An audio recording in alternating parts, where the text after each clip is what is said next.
Над 1200 ученици од сите основни и средни училишта денеска на плоштадот Методи Андонов Ченто во Прилеп го направија македонското знаме со големина од 24 на 12 метри во чест на големиот национален празник 11 октомври. Оваа традиција започна во 2010 година, а се возобнови во 2023 по 5 годишна пауза.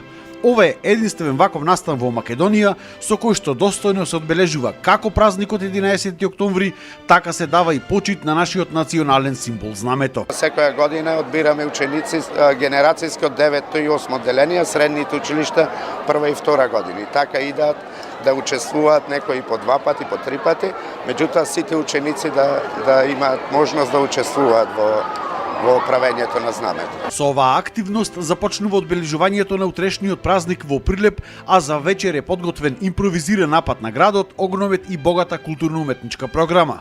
Прилеп годинава освен што одбележува 80 години од победата над фашизмот, тој прославува и 50 години откако го добива орденот за град народен херој на 7 мај 1975 од страна на маршалот Јосип Броз Тито.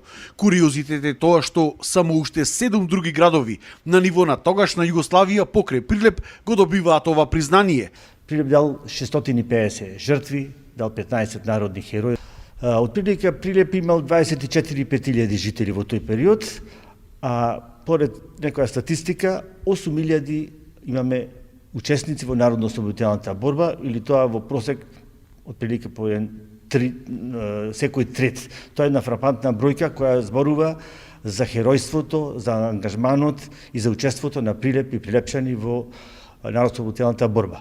Ако земеме во предвид дека од тие 8.000, 2.700 се со пушка во рака. 11 октомври имено е кулминација за создавањето на македонската држава како институционална држава по принципите на Француската револуција, односно се остварила вековната борба и идеалите на нашите револуционери како што се Гоце Делчев, Дамјан Груев, Пито Гули, Јане Сандански и така натака и така натака.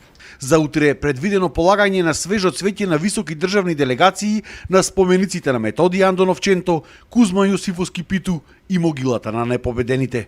За Сител Дарко Штарговски.